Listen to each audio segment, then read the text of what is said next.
Aproximadamente el 30% de la población ha jugado con un vaso al menos una vez en su vida. Tal vez en broma, tal vez en serio, ha consultado un oráculo tan antiguo como el hombre. Dicen que los ángeles, otros opinan que son los espíritus de los muertos, hay quien cree que es el subconsciente. ¿Quién sabe? Hasta hoy nadie ha sido capaz de determinar a ciencia cierta quién mueve el máster o vaso que se utiliza en la Ouija. Y sin embargo se mueve. Pero, ¿no es peligroso practicar la Ouija? ¿Tenemos todos capacidad y facultad para consultarla? ¿Qué clase de espíritus dan respuesta a la Ouija?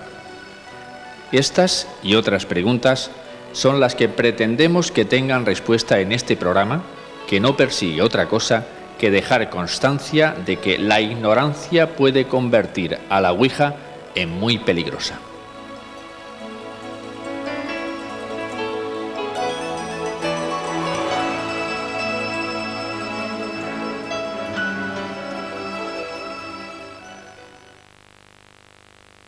Les presento a nuestros expertos.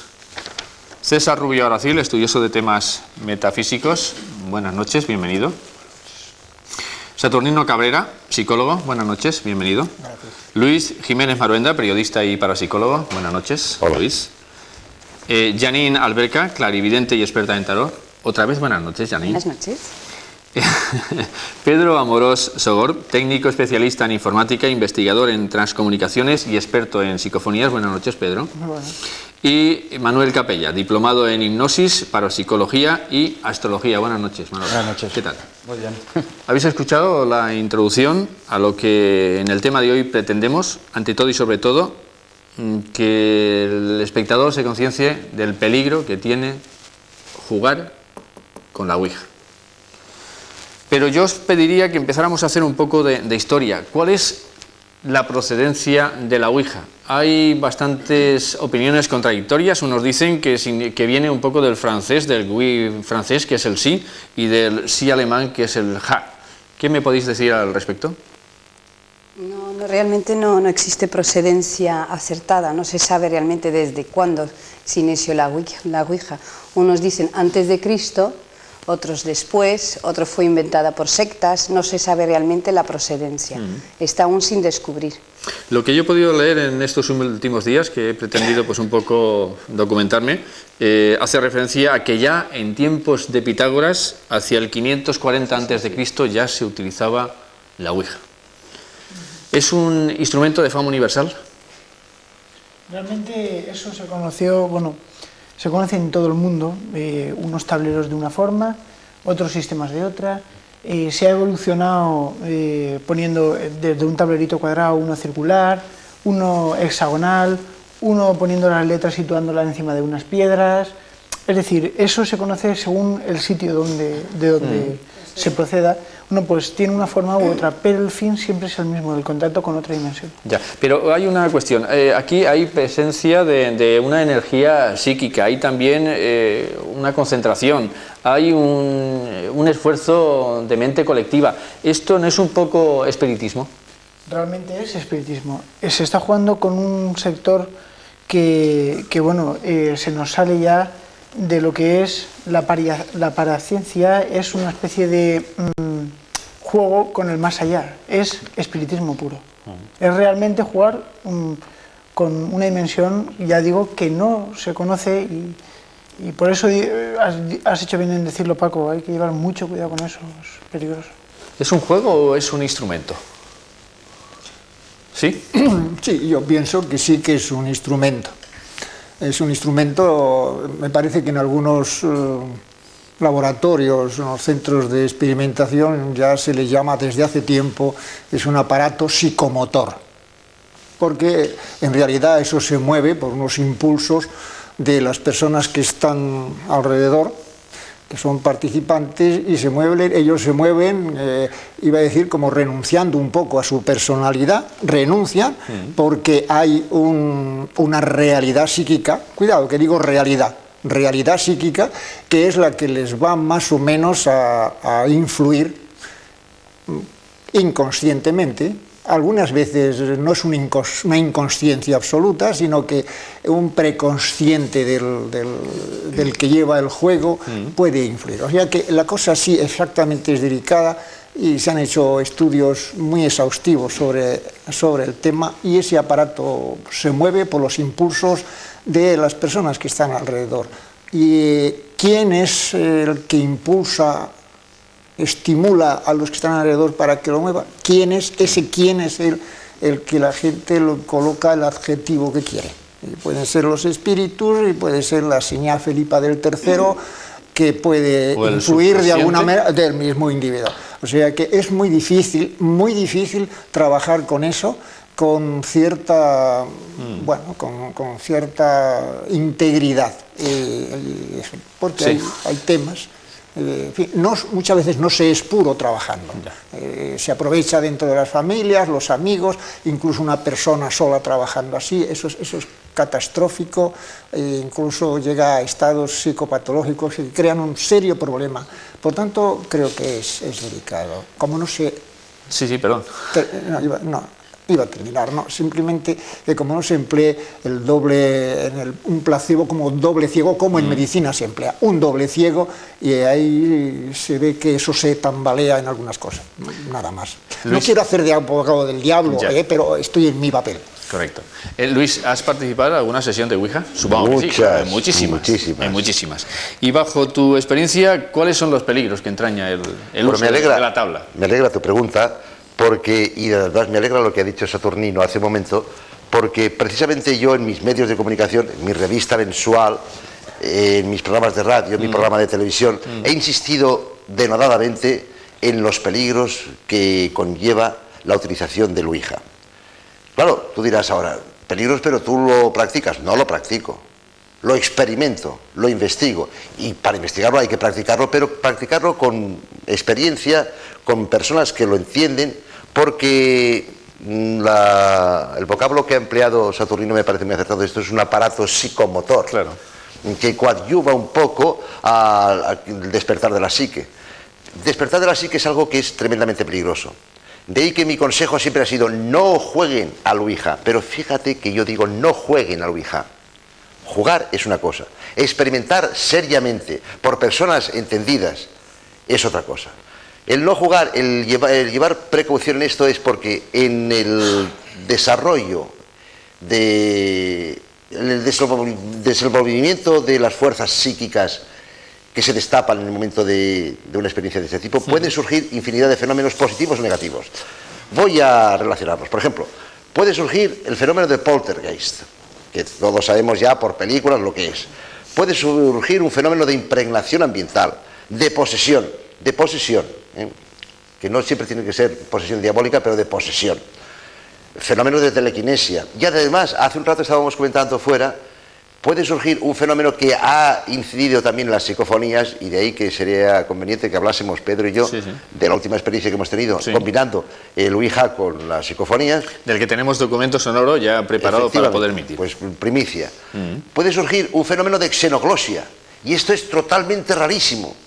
La xenoglosia, por si los televidentes no lo conocen, la xenoglosia es romper a hablar en una lengua desconocida, que de pronto una persona en estado de hipnosis se ha producido muchas veces, y en estado de mediumnidad, una persona que se pone a hablar en una lengua desconocida.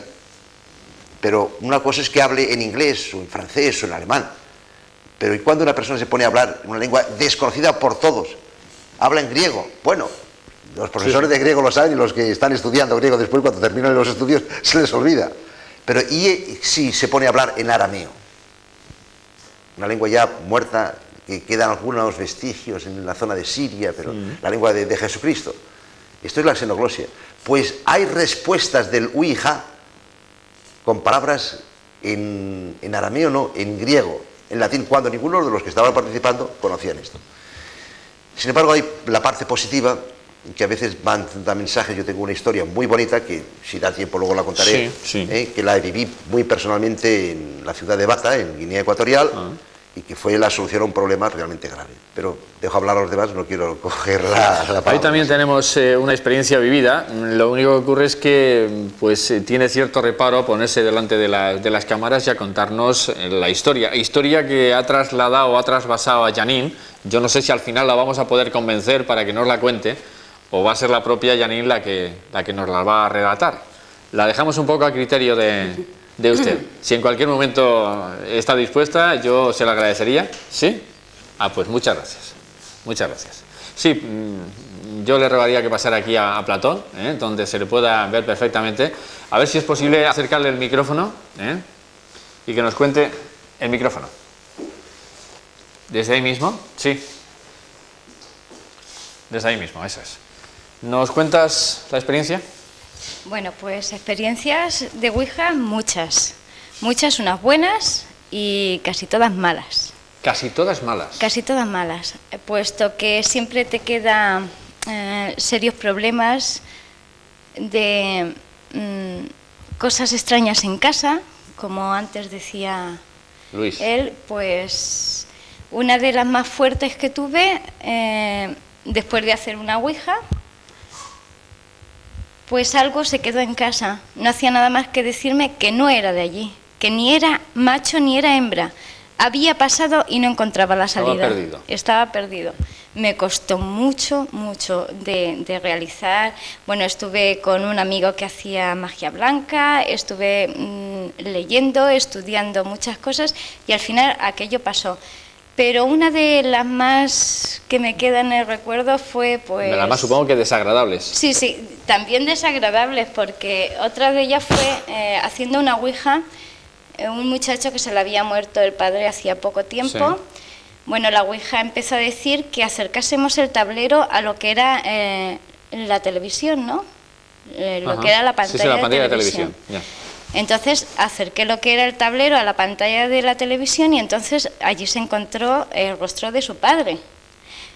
El muchacho, bueno, se quedó, todos nos quedamos, ¿no? Claro. Porque fue como si quisiera hablar, ¿no? Si quisiera, pero al mismo tiempo que estábamos viendo fue cuando, igual que si fuera un chispazo, sí, ¿no? Una fuerza, una energía que fue tirarme al otro extremo del salón, de la habitación, vamos, del salón, sí, ¿no? Y a raíz de ahí, pues yo tenía muchas pesadillas, y fue cuando decidí dejarlo. Ya está liberalizada totalmente de todo eso. Sí, otras veces, pues sí, muy buenas consecuencias, mucha paz, mucha tranquilidad. Pero han sido las menos. Según con gente también que se haga. Y a pesar de esas experiencias desagradables, ¿usted ha repetido? No. Ya no he vuelto a repetir. No, después de tener experiencias desagradables ya no la ha vuelto a intentar más. Tengo mucho respeto, porque sé lo que hay ahí. Y cuando usted ve un tablero como este, ¿qué pasa? ¿Qué siente? Pues siento a veces cariño, pero mucho reparo. ¿Mucho? Porque he tenido muchas consecuencias buenas, como digo, mucha paz, mucha tranquilidad, muchas noticias buenas, todo bien, pero a raíz de otras ouijas que he hecho muy mal, unas experiencias malas. Yo no sé si por parte de nuestros... Bueno, si habría que apuntar algo es que estamos hablando todo lo peyorativo de la ouija y evidentemente ella misma ha dicho que algunas veces surgen cosas buenas. De ahí la pequeña historia que yo tengo, pero quiero que hable antes César, y él no quiere ser abogado del diablo, pero creo que, y además Manolo también tiene cosas que decir, supongo, que serán muy interesantes. Vamos adelante, César. Bueno, ya me conocéis un poquito, yo soy un tanto escéptico para todas estas cosas, pero sin embargo veo que es una realidad, que ahí está, una realidad que he podido experimentar yo personalmente. No sé, de alguna manera parece que creo que actuamos como a modo de canales traductores de unas energías, de unas emociones, de unas sensaciones que pueden estar ahí en ese gran inconsciente colectivo que hablaba Jung, y que de alguna manera nosotros propiciamos que se den este tipo de fenomenología. Yo voy a contar brevemente una experiencia que tuve, y no soy muy dado yo al anecdotario, ¿no? Pero es una realidad muy viva que tengo en mí, una experiencia un poco tétrica, que sucedió hace alrededor de 20 años, precisamente cuando funcionaba el antiguo Grupo Hermes. Bueno, nos reunimos allí una serie de amigos, yo siempre iba con mi carga de escepticismo y todas estas cosas, pero con mucho respeto, por supuesto, porque el hecho de que yo no comparta algunas opiniones no quiere decir que no pueda tener visos de verosimilitud o algo. Habíamos 6 o 7 personas, entonces 4 o 5 de ellas eran espiritistas y, bueno, vosotros estad ahí, permanecéis, ya que no queréis esto, que nosotros vamos a hacer la ouija. Hicieron la ouija, pero un amigo mío, un íntimo amigo mío, pues empezó a reírse. Y el que llevaba la dirección de la ouija, no quiero citar su nombre porque no estoy autorizado por ello, pero es una persona bastante conocida aquí en Alicante, dijo: Rafael, si no crees en ello, bueno, no creas, pero no te rías. Y aquel no hizo caso. Yo estaba un poco impresionado con aquello, y mira por dónde a mitad de la sesión había un velador de mármol, de esos que habían antes en los bares, esos característicos y antiguos veladores, y lo vi como levitaba. Bueno, yo, que soy bastante impresionable para ello, cogí un miedo tremendo. Se desplazó como alrededor de 15 centímetros del suelo, aquello con el peso que tiene, y se dirigió a aquel amigo que estaba riéndose. Bueno, aquello que quedó demudado, huía del velador aquel y se introdujo en un pasillo largo que había, pero claro que al final había una pared, no había salida, y aquello girando rápidamente al lado de él. Es un efecto telequinesia, creo yo que será. Pero estaba desencajado, ¿eh? Aquel hombre estaba para que le diera un ataque. Yo no podía ni hablar, porque la verdad es que tengo mucho miedo de todas estas cosas. Entonces el que llevaba la dirección de la sesión aquella empezó a hacer no sé qué invocaciones y qué cosas, y aquello ¡bum! Se depositó en el suelo, pero sin brusquedades, poco a poco. O sea, quitaron el velador, y de vez en cuando veo a Rafael y que digo: no quieres saber absolutamente nada de eso. Y por supuesto ya eso de reírse. El caso que ha contado César, de las personas que se ríen en sesiones, muchas veces surgen esos efectos. Pero también surge cuando todos se concentran en la ouija, hay una risa, ¿no? Pero es por el nervio. Entonces hay esas risas tontas que dices: ¿por qué me estoy riendo? Pero luego cuando vas viendo las moviditas y dices: uff. Pero esos casos hasta de ceniceros que han ido en contra del estómago. Hemos de confesar algo a nuestros telespectadores. Hemos estado barajando la posibilidad, o la conveniencia, más que posibilidad, conveniencia, de que esta noche, si fuera o no, hacer una sesión de ouija. Lo hemos sometido un poco a criterio de los aquí presentes, y la verdad es que el no ha vencido al sí. No creemos que sea ni el momento, ni el lugar, ni nada de nada oportuno para poder poner en marcha este tablero, que no es un juego, y que como tal tampoco hay que tomárselo. Nos quedábamos antes en algo aparcados, los peligros de la ouija. ¿Qué peligros, Luis? Evidentes, pero creo que podría hablar más de peligros Manolo. Manolo, pues venga, si Manolo. me contáis antes de hablar de peligros, quería hacer un comentario sobre Supongo que estáis de acuerdo conmigo en que esta noche la ouija se queda ahí muy tranquila y que no hay que moverla para nada. Yo creo que sí. Venga. Sobre las dos teorías que se han barajado, la teoría espiritista, que viene a decir que lo que sale detrás de la ouija, los mensajes, vendrían de espíritus, de entidades, normalmente lo que en ocultismo se llama del bajo astral, que serían espíritus de personas fallecidas, no evolucionadas, y que son las que más fácilmente acudirían a nuestra llamada. Eso ateniéndose a la teoría espiritista. La parapsicología oficial lo que viene a definir la ouija es como un fenómeno de sintonización. ¿Sintonización con quién? Pues con otras mentes o con el inconsciente colectivo que apuntaba César.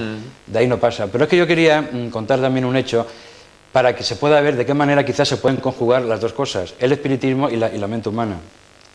Es un ejemplo de un grupo de investigadores que decidieron crear un espíritu y comunicarse con él. Entonces, de la manera más rápida era a través de la ouija, ¿no?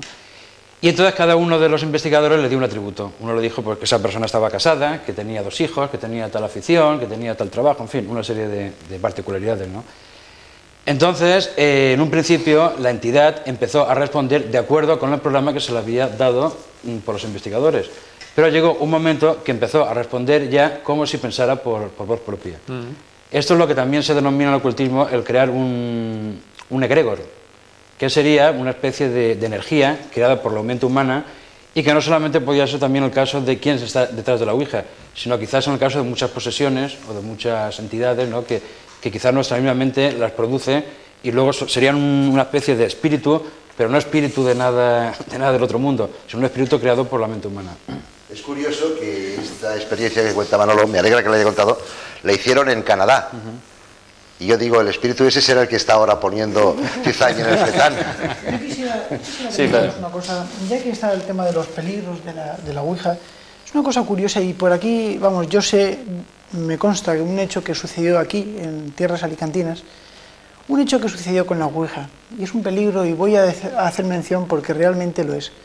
Hay miles de personas que están haciendo Ouija hoy en día en Alicante. Y eso creo que todas las personas que nos investigamos un poquitín estos temas, lo sabemos.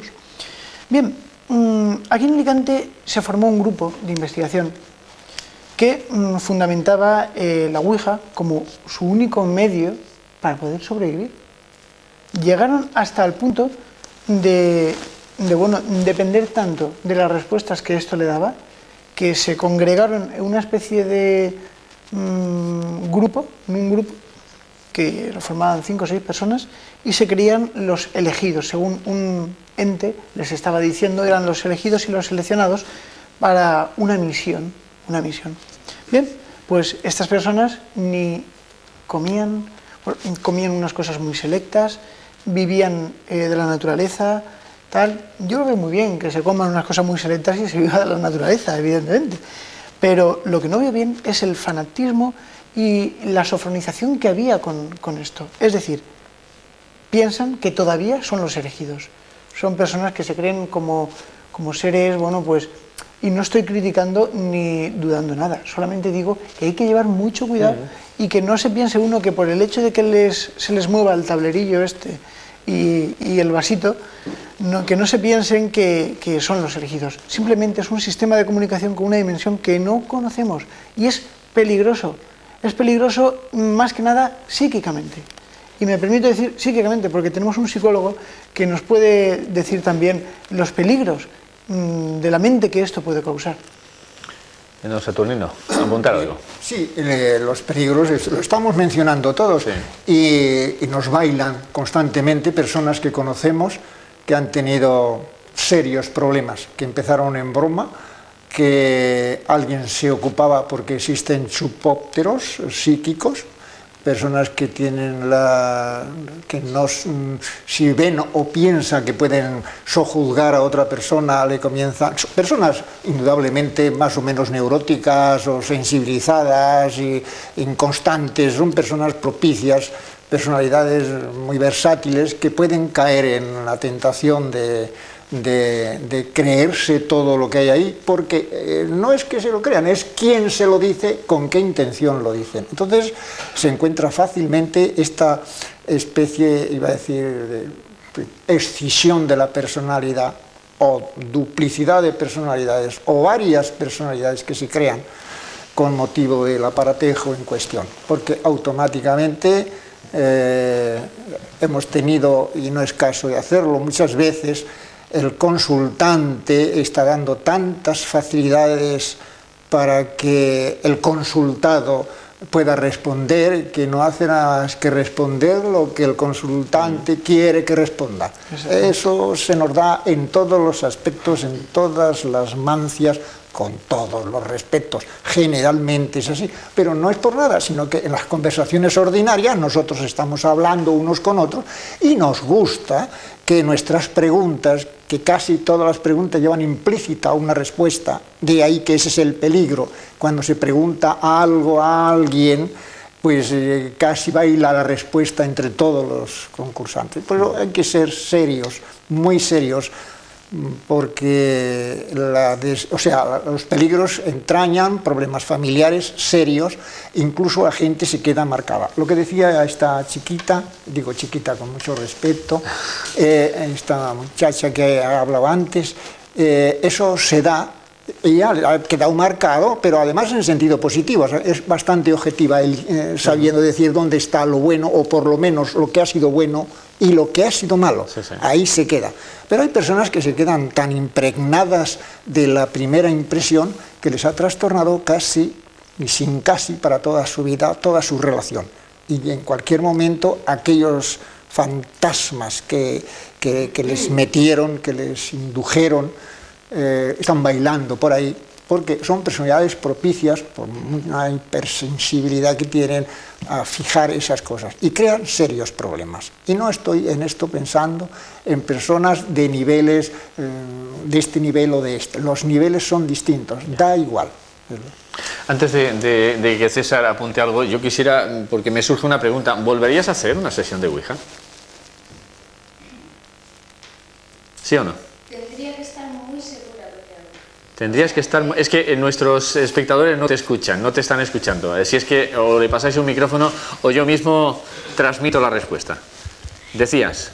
Que tendría que estar muy segura para hacer una Ouija. Tendría que tener... ¿Dónde buscarías esa seguridad? ¿Qué Bueno, podría ser? pues, ¿Qué podría reportarte esa seguridad? Tendría que tener un ambiente muy tranquilo. Tendría que estar rodeada de ciertas cosas que positivamente yo supiera que no iban a... Vamos, que para mí eso no es un juego, es algo más, es un estudio. De hecho, yo he estado estudiando la Ouija mucho después. Sé que cuando la has estado usando se encuentra todo lo que es el tablero frío, se encuentran todas las personas que están contigo, hay más unión, incluso hay muchas veces lo que tú estás pensando se lo transmites a las demás. Sí. Es muchas veces psicológico, otras veces en realidad hay algo. Entonces, para hacer una Ouija tendría que pensármelo, estar muy tranquila y saber lo que me hago. Eso por supuesto. Así porque sí, no. Muchas gracias. Decirle a todos nuestros amigos telespectadores que, bueno, han visto usted que ese plano quizás haya estado un poco falto de luz, pero es que hay que considerar que está detrás de cámaras desde donde nos está hablando. Sí, sí, César, perdón, que me había ya descolocado. No tiene importancia. Sí. La semana pasada hablábamos de vida después de la vida, de la posibilidad de que ciertas energías quedan atrapadas en el ambiente, ¿no? Entonces a mí se me ocurre una pregunta que la dirijo a nuestro buen amigo Luis, que es experto en parapsicología, experto en parapsicología desde muchos años. Alguien muere, y al decir alguien muere no me refiero que haya muerto ayer o anteayer, sino años. Entonces, tú sabes que quedan lo que se llaman cascarones astrales, en fin, una cantidad de energía ahí concentrada, que de alguna manera, si nosotros en un momento en que estamos mediatizados por los efectos de la Ouija, nos ponemos en sintonía con un tipo de vibración más o menos baja, no puede eso ser captado por otras energías que necesitan de un mayor alimento, digamos, para ser un poco más explícitos, y actúen, como decía Saturnino antes, de chupópteros, nutriéndose de nuestra propia energía, con lo cual esto lleva un peligro tremendo, puesto que pueden incluso entidades quedar prendidas en nuestra psique de alguna manera y marcarnos para toda la vida. ¿Es posible esto, Luis? Estás hablando un poco basándote en las teorías de Arthur Powell, que él se basó en los principios de Elena Petrovna Blavatsky. La Blavatsky apuntaba eso y lo extendía profusamente. Evidentemente este es uno de los peligros que hay, porque creo que Saturnino coincidirá conmigo que todos los humanos somos potencialmente psicóticos. Estamos, y más en la sociedad que vivimos, en la época que vivimos, estamos siempre un poco al borde de la psicosis. Entre el alcohol, el tabaco, las drogas y esa otra droga alucinante que es la música reiterativa del rock, que le llaman rock, el rock creo que es otra cosa, ¿verdad? Esa música reiterativa que está alienando a la juventud, estamos todos al borde de un peligro. Si entonces, ya que estamos al borde de ese precipicio del peligro, vamos a caminar pues descalzos o apoyándonos en un artefacto que es proclive a que sucedan los fenómenos, entonces cuando más fácilmente se puede caer en el precipicio. De ahí los peligros que existen. En otros tiempos este peligro no era tan evidente porque vivíamos más sosegados.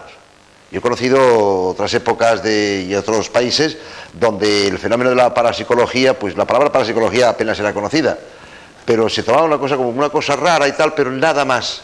Como el ser humano no estaba tan psicotizado, no sé si este vocablo es aceptado por la Real Academia, pues entonces había menos peligros. Pero hoy en día los peligros son evidentísimos. Y eso de que un grupo de amigos se reúnan una noche después de tomar unas cuantas copas de la juerga, dice, vamos a terminar la noche divirtiéndonos con el Ouija, esto es una locura que puede producir una alienación que, según dicen los psiquiatras, hay un montón de gente con la típica esquizofrenia que es consecuencia de jugar con la Ouija. Ya, no he querido disimular lo de la palabrita esa, pero de verdad que todos somos esquizoides como mínimo, por supuesto. Esquizoides, ahí está. Es que esquizoides es estar empezando, darle vueltas a la cosa. Sí. Yo pensaba que lo difícil que es que lleguemos a comprender cuál es lo nuestro y cuál es la cosa que vemos, sentimos, pensamos que no es nuestro.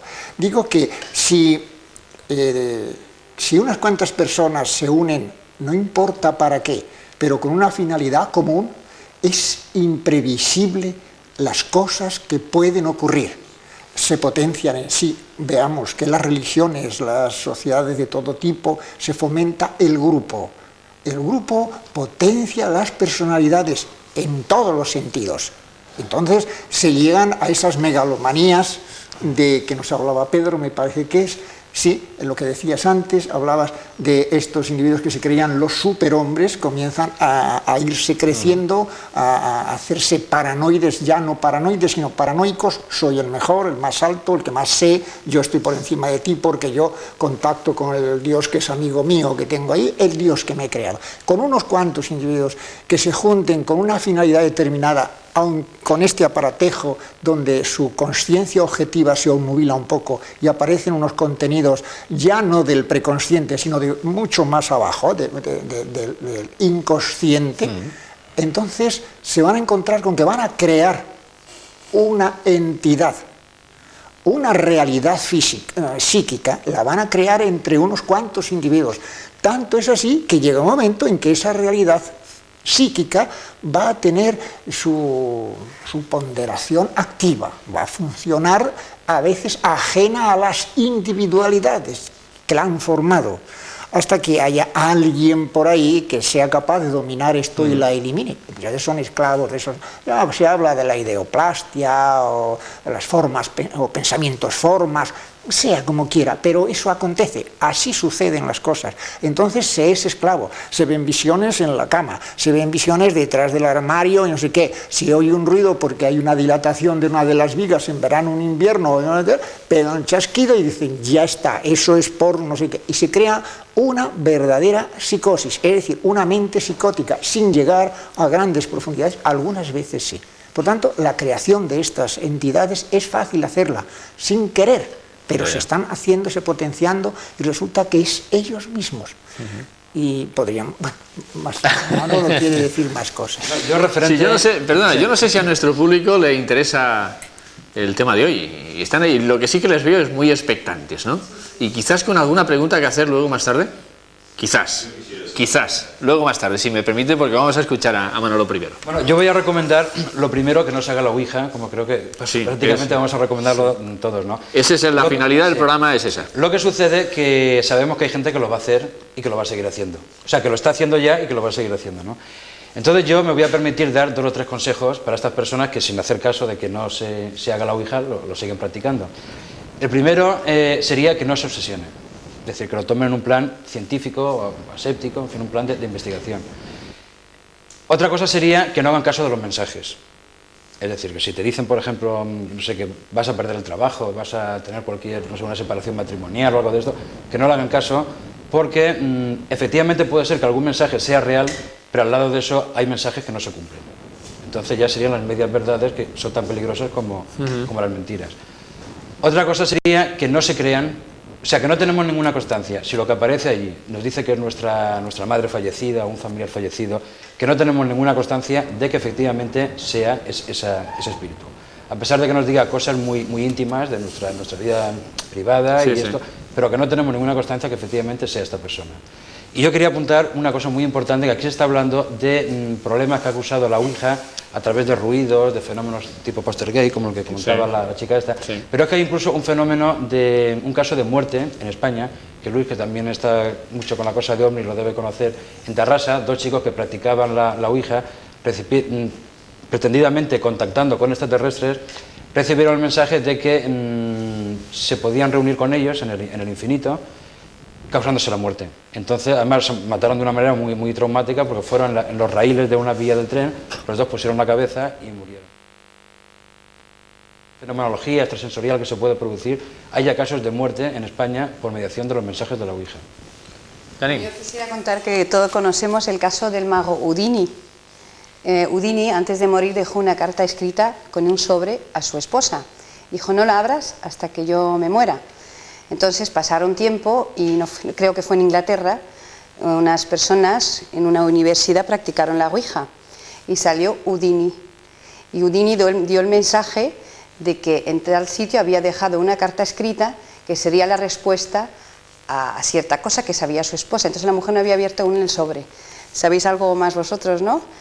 Y entonces él la única afán que tenía Houdini es saber si había vida después de la vida. Y la carta, cuando ya investigaron y buscaron, abrieron el sobre y dijo, así es, como respuesta que había otra vida. Eso fue publicado y todo, eso lo sabéis, y así ha habido más casos. Yo quisiera entrar ahora mismo en otra etapa de programa, pero antes le rogaría a Luis que nos contara esa experiencia a la que hacía. Bueno, la africana. Bien, intentaré ser breve, pero voy a explicar los preliminares. Pues una familia de la ciudad de Bata, capital de Río Muni, en Guinea Ecuatorial, su hijo, cuando cumplió los 18 años, quiso independizarse y se marchó, pidió a su padre de marcharse a trabajar a una plantación en Ebebillín. Ebebillín está a 132 kilómetros de la ciudad de Bata. Digo kilómetros exactos porque me lo conozco mucho y lo he recorrido. Vamos, que te lo has pateado. Sí, te lo has pateado bien. Lo conozco muy bien. Entonces, pasaron algún tiempo y el muchacho pues continuamente mandaba cartas a sus padres. Las cartas iban por medio de la guagua, que es el autobús, se llama guagua, como en Canarias. Y bien, tranquilo. De pronto dejó de recibir cartas y al cabo de 10 o 12 días recibió una carta del jefe de su hijo diciendo que cómo está fulanito, que si se ha mejorado, si está mejor. El padre dice, pero si fulanito sí, pero si aquí no está, ¿qué pasa? Entonces le vuelve a escribir y si aquí no ha venido.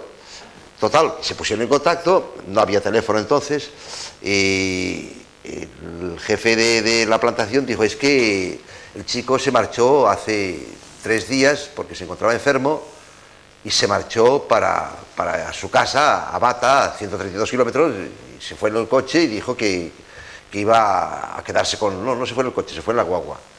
Iba a quedarse con sus padres, a mejorarse. Pero claro, los padres, el chico no había llegado allí, estaban desesperados, se mandó aviso a todas las demarcaciones territoriales, a todos los poblados, a todas las tribus, en todas partes, buscando al chico desesperados. Y al segundo día de aquello, entonces, unas personas hicieron una experiencia de Ouija. Y curiosamente, acababa de publicarse el libro de Íñigo de Aranzadi, que alguno de vosotros lo conocéis a él, íntimo amigo mío, que le acababan de dar el premio Selecciones Lengua Española, el premio nacional. El libro se había recibido en Bata, el original lo tenía Íñigo, y a mí me había regalado un ejemplar y tenía otro ejemplar a otra persona, pero no se había divulgado. Y en los de Ouija no conocían en absoluto al libro, ni a Íñigo tampoco. Pero preguntaron por dónde estaba el muchacho este, y el Ouija respondió, ved página 132 del libro Bosque Fan. Bosque Fan. ¿Qué libro es? Y entonces se acordaron, sí, Íñigo ha publicado un libro. Se fueron a buscar a Íñigo, oye, déjanos el libro. Miraron página 132, la primera línea. junto a Niefan, a orillas del río Benito, seguía la narración del libro. Pero aquello era una pista. El padre, desesperado, bueno, esto no es nada consistente, pero caramba, si ha dicho una página de este libro que no lo conocemos nadie, y ha dicho una página, vamos a ver, vámonos a Niefan. Niefan está a mitad de camino entre Bata y Micomesén, bueno, en Bata y Ebebillín, a 60 y tantos kilómetros. Se van allí y el río Benito pasa al lado de Niefan. Bajan al río y van buscando, y en una cabaña del río estaba el hijo con un fiebrón tremendo, había cogido un paludismo de muerte y se había encontrado muy mal. Entonces el muchacho, cuando iba de vuelta a su casa, el autobús paró allí en Niefan y él dijo: estoy con mucha fiebre, voy a ver si dándome un baño en el río me mejoro. El baño lo empeoró, un paludismo, darse un baño en un paludismo puede cortar el paludismo o puede empeorarlo, puede matar a la persona. Y estuvo al punto de la muerte, se puso muy mal, entonces se refugió en la cabaña aquella y allí había pasado 2 días entre la vida y la muerte. Allí lo descubrió el padre, lo llevaron enseguida al hospital, lo repusieron, inmediatamente le dieron el típico antibiótico, el Resochín, la quinina, todas estas cosas, y aquella fue la solución de una experiencia del Ouija que, en contraposición a todo lo que estamos diciendo, en aquella ocasión fue positiva. Sí, claro. Por tanto, sigo apuntando la opinión de todos de que es muy peligrosa, pero que en algunas oportunidades ha dado buenos resultados. Bueno, a pesar de que ya se hayan dado algunos apuntes, yo quisiera plantearos algunas preguntas. Por ejemplo, ¿de dónde vienen los mensajes? ¿Quiénes son los espíritus? ¿Qué clase de espíritus dan respuesta? ¿Por qué desean comunicarse con nosotros? ¿Siempre es uno o suelen ser varios? Ahí están las preguntas para que... Venga. Yo creo que ninguno de nosotros nos atrevemos a contestar taxativamente a estas preguntas. Por supuesto. Pero como yo soy muy prudente en esto, prefiero que sean mis compañeros los que contesten, y si alguien se moja, que sean ellos. Venga. Yo no hablaría de espíritus, porque para mí espíritu es algo lo más sublime que tiene el ser humano, que esto no desciende a estos niveles. Hablaría de entidades. Y entonces pregunto yo, ¿hay alguna entidad, alguna energía que sin cerebro pueda formular preguntas? Porque claro, nosotros formulamos toda una serie de preguntas y nos damos toda una serie de respuestas en función de un cerebro que da una lectura a unas impresiones. Pero en un mundo energético donde no existe este aparato, este cerebro, ¿cómo es posible que haya una consciencia? Yo, para mí, que es una energía liberada, está ahí, y que de alguna manera sintoniza con nuestros propios pensamientos, nuestros propios deseos y emociones, y entonces damos una lectura a algo que interpretamos como una entidad, como algo que realmente tiene una vida como nosotros, cuando en realidad yo me opongo rotundamente a hablar de una vida paralela a la nuestra. Yo digo, bueno, y todo es hipotético, que son energías que están ahí, que es una realidad. Son emociones y vivencias que están ahí, pero que no pueden estar de ninguna manera conjugadas en una armonía, una tremenda complejidad como es el ser humano. Por lo tanto, si no hay cerebro, ¿cómo pueden haber sentimientos? Más opiniones. Eso que dice César, lógicamente tiene un fundamento, pero no sabemos si existe algo que simule al cerebro. Es algo desconocido. No sabemos si existe algo, todavía está ahí, puede haber una inteligencia. De hecho, cuando nos hablan o cuando se nos mueve eso de una forma coherente y nos forman palabras y nos dicen cosas como lo que han contado, es inteligente y no hace falta un cerebro para que haya inteligencia. Con lo cual debe de haber algún sistema que englobe esa inteligencia, ese supuesto cerebro, esa sustitución de cerebro, ¿no? A mí me han llegado a salir en las ouijas, por ejemplo, el Tutankamón, y con fechas que hemos luego investigado en enciclopedias, y han sido exactos, y nosotros no saberlos. Y otros seres. Curiosamente también con preguntas mentales que no se pronuncian en voz alta. Y esta experiencia lo tuvimos otro día. Sí, surgen cosas. Saturnino parece ser que quiere también apuntar algo. Es que, en fin, yo no sé, recordando el relato que ha hecho Luis de la experiencia esa, vemos que se da en la Ouija y en otros aspectos, cómo se dan vueltas, se retuercen las cosas, cuando los componentes de la Ouija perfectamente podían haber percibido, eso se podía haber, ¿no?, en vez de mencionar la página 132 del librito mágico, tranquilamente podían haber dicho el río tal, cabaña 27 del árbol más grande. Por ejemplo, podían haberlo hecho. De modo que se le da la vuelta para que la cosa parezca así. Pero indudablemente, esto es frecuente, el individuo que está enfermo, está grave, en esas experiencias, eso todo el mundo lo sabemos, se despierta una energía que es, iba a decir, extrasensorial, fuera de nuestros sentidos, algo se mueve ahí, incluso se mueve además con evidencia de que algo se mueve. Muchas veces hay fenómenos de telequinesia cuando fallece una persona. Quiere decirse que probablemente el muchacho, angustiado, casi en trance de muerte, además en el estado febril agudo, propicio, muy propicio para las exteriorizaciones, entonces puede contactar con los 4 o 5 individuos que están predispuestos a percibir la cosa, y entonces eso funciona así, y funciona la mayor parte de las veces. Ahora, preguntas como dice Janine, que dice, no, lo miramos luego después en el diccionario y tal. Cuidado que nosotros, si tuviera que hablar un niño, veríamos que todavía no tiene un acervo de conocimiento, no se ha ido formando su corteza cerebral, no hay su memoria, eso está así, pero todos tenemos algún recuerdo que no lo concienciamos porque está por allá atrás y algunas veces nos aparece. Hablamos de muchas cosas que acontecen que pueden ser explicadas, que pueden ser comprendidas. Están esas otras en las que dice, esto no me cuadra. Y ante esas cosas que no cuadran, nosotros debemos ser prudentes y ver cómo las cuadramos. Y si no las cuadramos, pues tratar de otro nivel de ser, de otras entidades, donde se pueden percibir cosas que aquí todavía no las manejamos. Bueno, pues yo quiero un minuto, porque lo que os voy a contar fue muy en Madrid. Llegaba yo de poco tiempo de vivir en Bélgica y nos reunimos a hacer una sesión de espiritismo.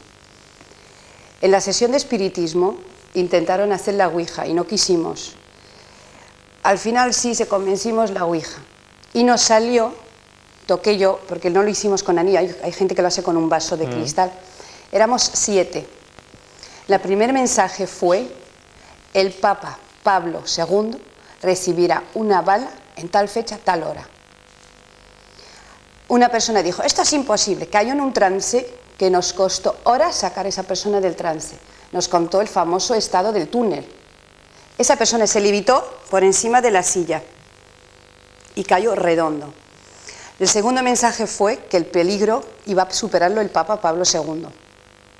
Entonces preguntamos que quién fue y nos contestó el Papa anterior, que no me acuerdo yo ahora quién era, Juan 23 creo que fue. Soy Juan 23. Exactamente a los 2 días surgió el acto. Surgió y dijo, el mensaje fue, y os daré prueba por una rosa que se pondrá en donde fue el hecho. Y se puso a los 3 días la rosa en el hecho donde pasó el hecho de Pablo II. Señores, estamos ya alcanzando las 11:30 de la noche, ya es alcanzando, nos quedan aún minutos por delante.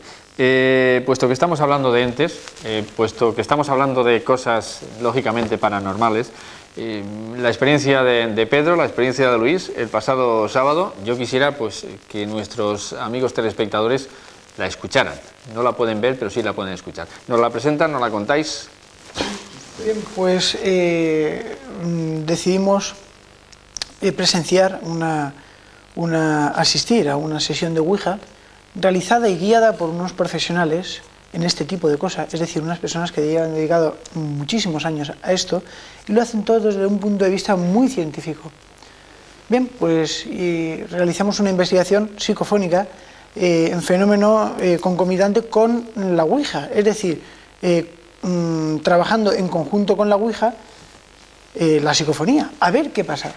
Bien, el resultado fue positivo, es decir, se grabaron psicofonías como se suelen grabar en determinados sitios.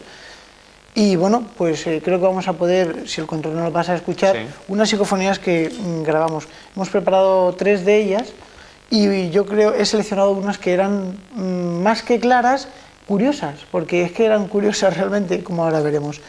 La primera que vamos a escuchar, hacíamos alusión a una técnica, una frecuencia más idónea para grabar las voces, una frecuencia, un canal.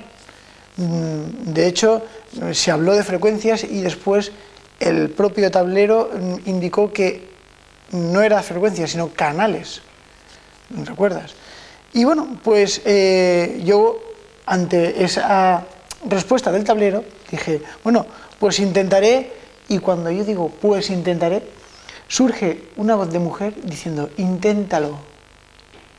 Así como con un eco muy extraño. Si el control no pasa, lo vamos a escuchar 4 veces. Venga, vamos con ello. Pues intentaré...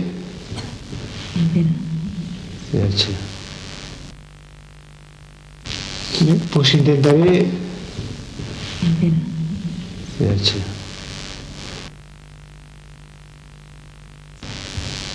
Pues intentaré...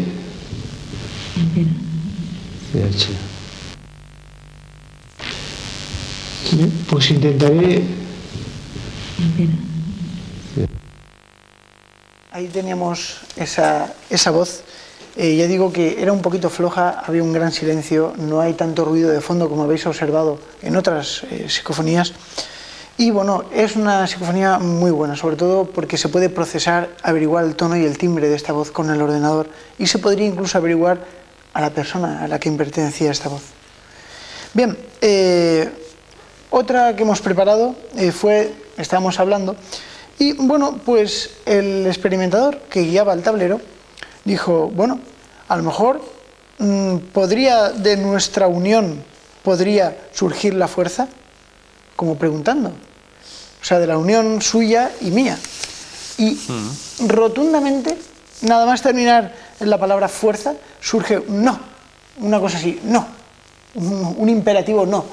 Esto lo hemos grabado 3 veces. Vamos a escucharlo.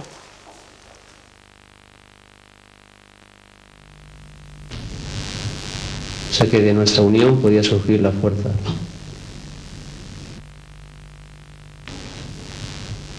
O sea que de nuestra unión podía surgir la fuerza.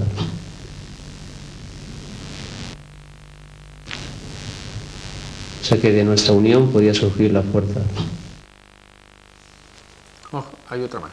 Sí, bueno, vamos a pasar a otra, ya que veo que queda poquito tiempo. Muy poco.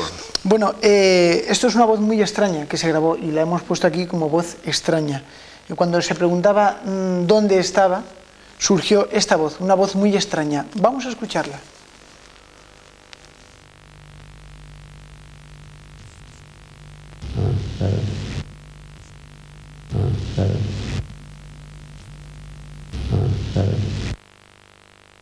Ahí la tenemos. No se sabe lo que quiere decir, es una voz muy extraña, es muy cavernosa, y si alguno de los televidentes lo ha conseguido grabar, y bueno, si la consigue descifrar, bueno, pues que te lo diga a ti mismo y nos hará un favor descifrándola, ¿no? Siempre nos ocurre lo mismo, se nos quedan un montón de preguntas por formular, por supuesto un montón de respuestas por escuchar. El tiempo, como suelo decir, se nos escapa entre los dedos cada semana en este programa. Les esperamos la próxima, será viernes a partir de las 10 de la noche aquí en Canal 15, Televisión de Alicante. Seguramente, y si don Luis Jiménez Maruenda así nos lo permite, hablaremos de ovnis, que él de esto sabe, pero un montón. Quiéranse mucho.